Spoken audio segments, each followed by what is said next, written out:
And now to the latest on the war in Ukraine. A British national defending Ukraine has reportedly been captured by the Russian military.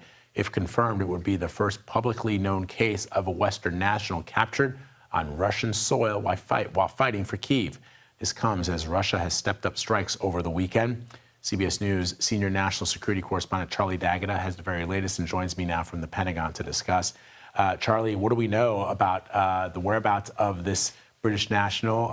What are the circumstances by which he was captured? And I cannot imagine that his experience at the hands of the Russians will be a good one. Well, that's what everybody will be looking at, including Britain's Foreign Office. So we're still awaiting official confirmation. There'll be an off-camera briefing here at the Pentagon later this morning. We hope to find out more.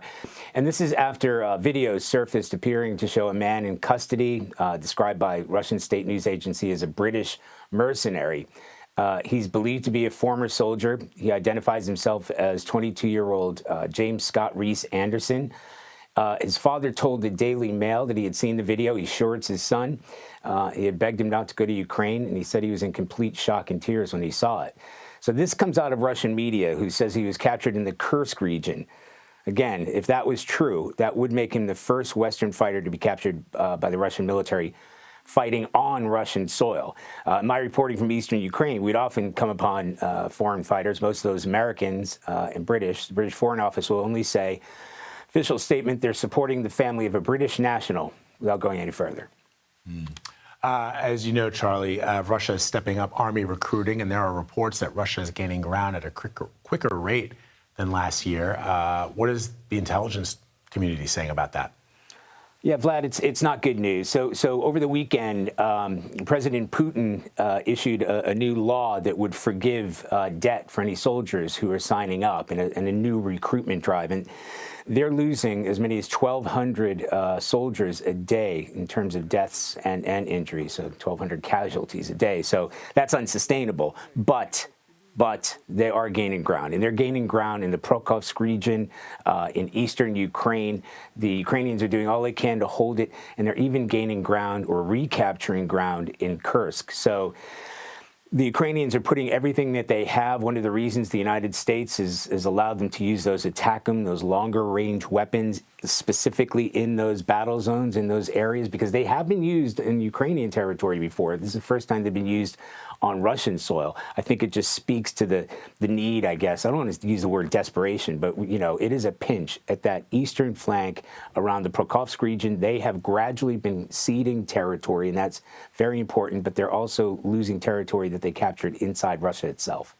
Yeah, Charlie, one thing that I thought was kind of interesting, Joe Rogan on his podcast made the point that by arming the Ukrainians, President Biden is facilitating potentially World War III, those U.S. weapons, those ATACMS that the Ukrainians now have. He was referencing that. And the former world heavyweight champion, Vladimir Klitschko, who, of course, is Ukrainian, has put out a statement on Instagram where he essentially says that what folks like Joe Rogan are doing is repeating Russian propaganda. In other words, Putin has promised in the early days of the war that it would be very quick and over very quickly, but in fact it is dragged on. And what people like Joe Rogan are saying are sort of spouting Russian propaganda. And I wonder if the Pentagon has any reaction to the propaganda that Putin has talked about, because you reported to me last week on this very broadcast that when Russia fired those ballistic missiles into Ukraine, they used that red phone, or I'm using it as a metaphor, but that they announced to the United States that they were doing it.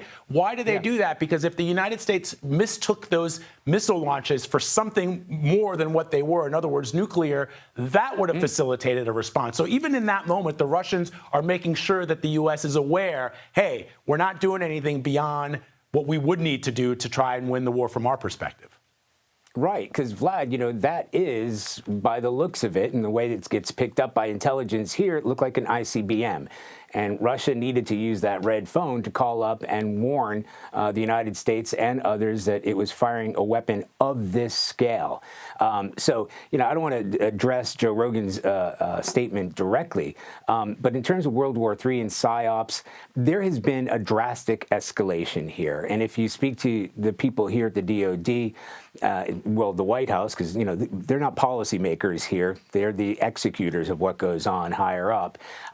Those weapons were given, the ATACMS, the Storm Shadows from the Brits, these longer-range weapons were given in direct response to the fact that the Russians had started using North Korean. So there's no doubt that we're seeing an escalation here. But that Russian weapon, that has never been seen before. Right. All right, Charlie Daggett with some great perspective for us from the Pentagon this morning. Thank you, Charlie.